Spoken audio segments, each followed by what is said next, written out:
The Foreign Minister of Canada, Stéphane Dion, arrived in Sri Lanka on an official visit. According to the Ministry of Foreign Affairs, this is the first visit undertaken by a Canadian Foreign Minister after a lapse of 13 years. Foreign Minister of Canada, Stéphane Dion, called on President Maithripala Sirisena this morning at the President's official residence. Dion said that Canada would provide every possible assistance to the steps taken by the government of President Maithripala Sirisena to strengthen democracy, the rule of law, reconciliation and economic development. The Canadian Foreign Minister also praised the measures taken to strengthen democracy in Sri Lanka through the strengthening of the country's judicial system.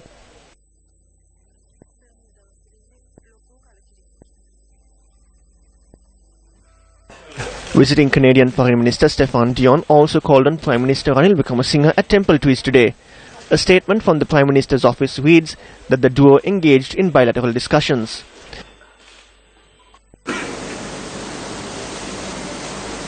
Thereafter, the Canadian Foreign Minister called on his Sri Lankan counterpart Mangala Samaravira. Though geographically distant, Canada and Sri Lanka have shared a remarkable relationship over the years. And it was somewhat sad to watch our relations drift for a while.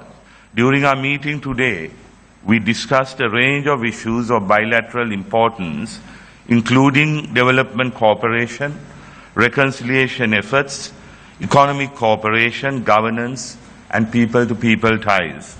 We also discussed the importance of providing an economic peace dividend for the people of Sri Lanka and the interconnected nature of reconciliation and development.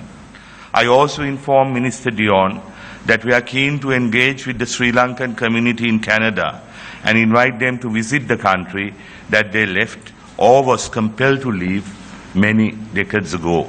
I explained that we are keen that they also explore meaningful ways of contributing to Sri Lanka's reconciliation and development efforts. We want to be a strong partner both for your reconciliation, your democratization, and your development. Canada welcomes the positive engagement by Sri Lanka with the Human Rights Council and its mechanism in the context of the UN Human Rights Council resolution on Sri Lanka, co-sponsored by Sri Lanka, but also by Canada. And we note the progress made toward constitutional reforms. However, much more remains to be accomplished. As Prime Minister Trudeau said, Canada is strong, not despite, but because of its diversity. Why should it not become true for Sri Lanka?